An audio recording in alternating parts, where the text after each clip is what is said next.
Hey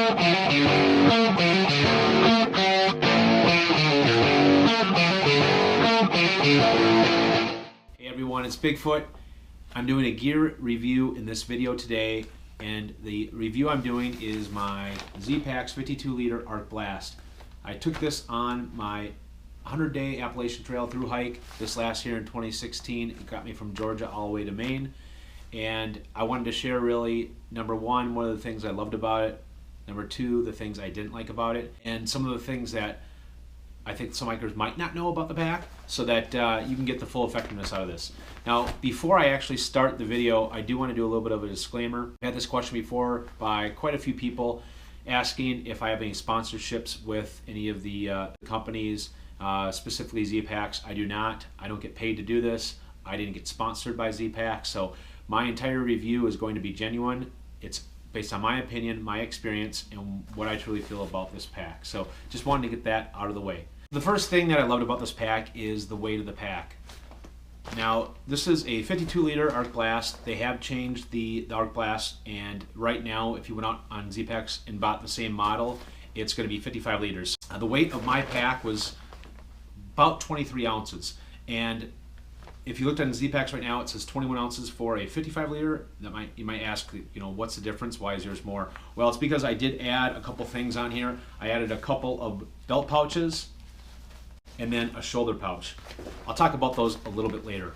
The second thing that I loved about this pack was the accessibility. This pack was really simple.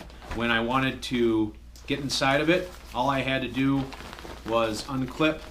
If I had my top lashing strap on, I would just unclip it here and unclip the top of my pack, unroll it, and open up the Velcro and then get in. Really, really simple. I didn't have any zippers and a brain to take off and all of those kooky things that you see in some packs. So the accessibility to get inside the pack was very favorable, I thought. I also loved the mesh pocket on the outside. This was just so convenient for me. I use this a lot to put typically anything that I would need in a pinch. First and foremost, toilet paper. Second, any of my rain gear I usually would always put in here. And then anything else that I just seem to need. You kind of figure out on the trail what things you typically have to pull out from time to time, which you don't. My cellular filter was in here, and then if I ever had wet wipes, I would put wet wipes in here as well. It seemed to work out really good. Now there are two pouches for water bottles on the sides, and sometimes I would only have one water bottle because I actually use my shoulder pouch as a water bottle. I'll talk about that in a little second. But this was also another way where you can actually store things if you're not using both of your water bottle pouches. But that accessibility overall was great. The next is just the strength to weight ratio of this pack. So I mentioned that this pack came in about 23 ounces for me, but I was really happy with how durable it was. I had this for 100 days on the trail, and I did a lot of pre-hikes with this as well, so it's probably seen somewhere around 4.5 months of trail use. I have just a small hole. I don't know if you can see it, maybe not, but there's a very small hole in the mesh. There is quite a big rip on one of my water bottle pouches, and this is actually my own fault. If you watch my videos, I actually was carrying some American flags with me on my hike. One of the bottoms of the pole was a little sharp, and just over time just ripped this hole, so this was my own fault. There's no other really spots that I saw really a lot of wear and tear. You will get this on the very bottom of your pack, right behind your belt, if you can see that right there. And really the reason why you get that is because you're wearing your belt here, and this is consistently moving and rubbing against the Cuban fiber right here. So over time, it's just common that you're going to have some wear and tear right there. And I never really experienced any issues with that. You can see the Cuban is starting to break a little bit, but I'll talk a little bit about the durability of the water protection that you had on this. You're setting your pack on the ground quite a bit. If you're not careful, you will have some wear in the very bottom of your pack. If you can see mine, I was pretty careful with that. I didn't really have any issues with that. The only other thing I will say about the pack that will happen over time is the Velcro. The Velcro over time will actually start to lose its elasticity, And you can see right here, it doesn't want to really stay Velcroed. Before, when I bought it, it actually was really tight when I would lash it together, and now it doesn't really want to stay together, which for me it wasn't really a big deal, because when you're actually rolling it up and you clip it,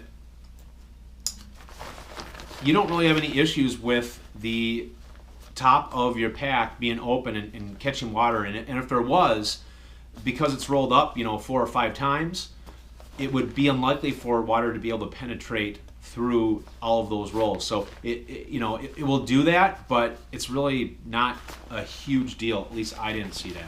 Next thing I love about this pack was just the ability to be able to tailor it to your specific body.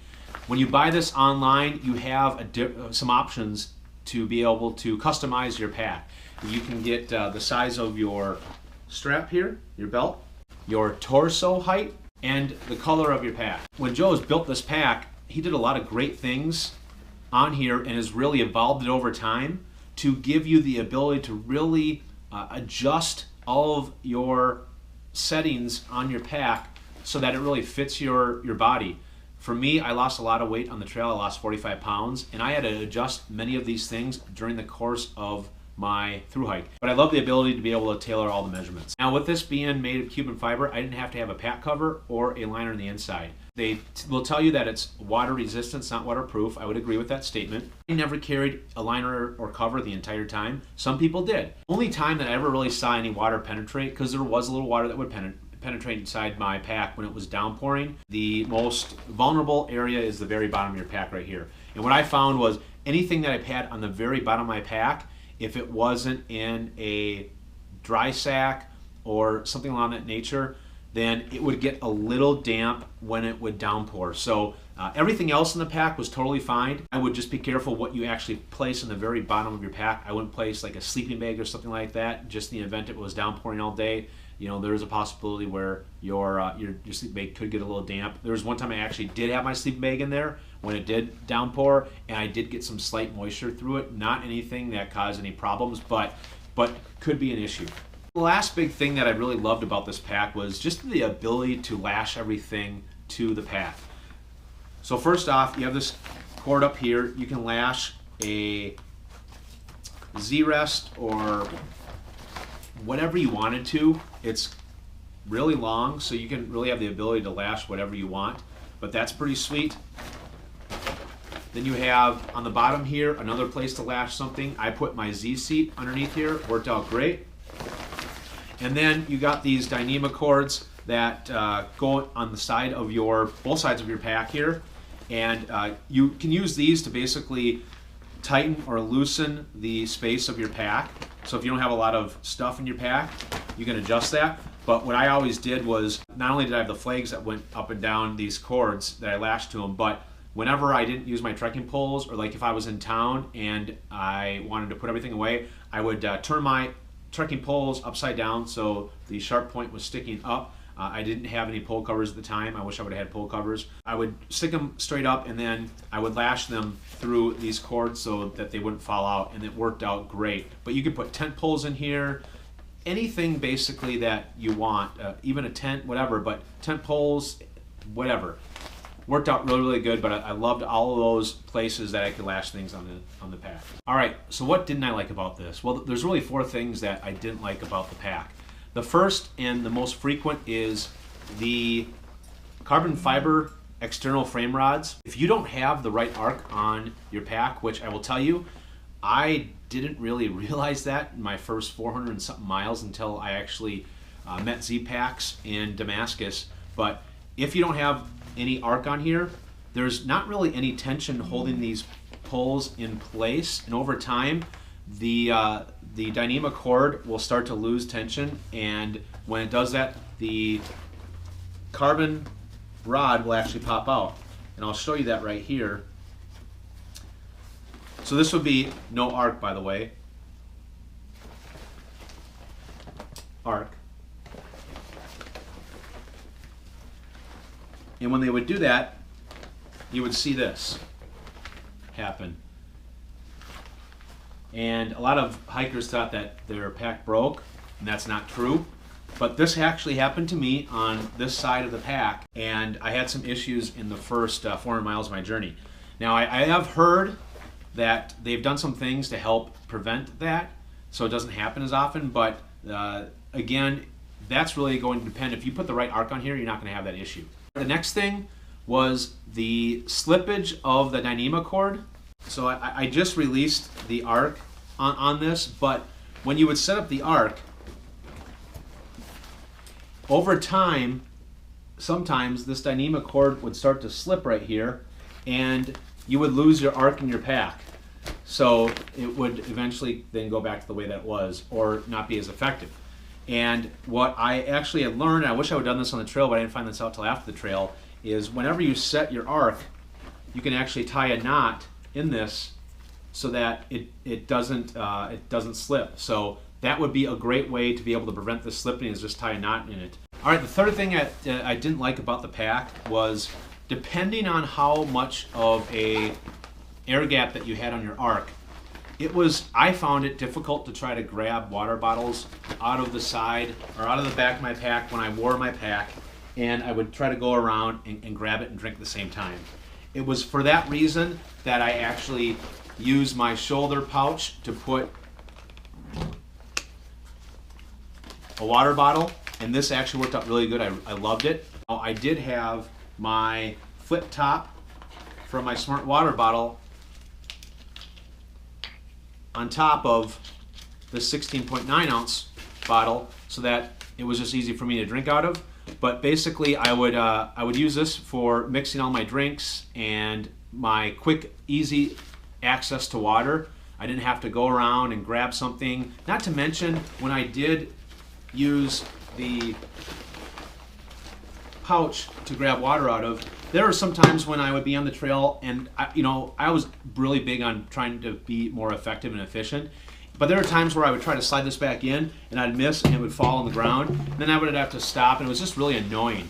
If you had a really big arc, it was really hard to access these water bottles with your arms. The last thing that I didn't like about the pack itself was actually the belt pouches right here.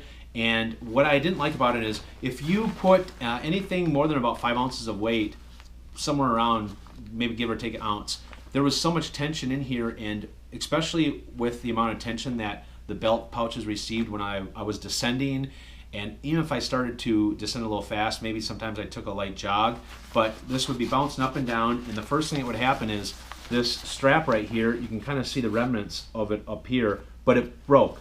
So once that broke, then it started just going all over the place. It had a lot more movement, and what actually ended up happening, which is actually the reason why I ended up having to get a new belt after the first 400 or 500 miles. Basically, the belt loop right here that the Dyneema cord attaches to ripped and broke. So these ones actually held the rest of the last 1,500 miles because I changed a couple things, but because of this breaking and this right here, I just felt that it wasn't really that durable, and I ended up getting rid of one of my belt pouches just because I just got so sick and tired of it moving so much, and I just really have a lot of use for it, so I just took it off. So that kind of wraps up what were the things that I didn't like about the pack. All right, that wraps up my review for the Zpacks Arc Blast. Highly recommend this pack. I was really happy with it. If you have the money to be able to afford it, right now it's going for, I think, $3.25, so 325 bucks. But if you are going lightweight or ultra lightweight, this is a great pack to have, and coming in at only 23 ounces just saves a lot of extra unneeded weight that you'll see in a lot of extra packs in just the pack itself. Hope this video was helpful. If it was, remember to give me a thumbs up. Stay tuned for my next sighting, and remember to always follow Bigfoot.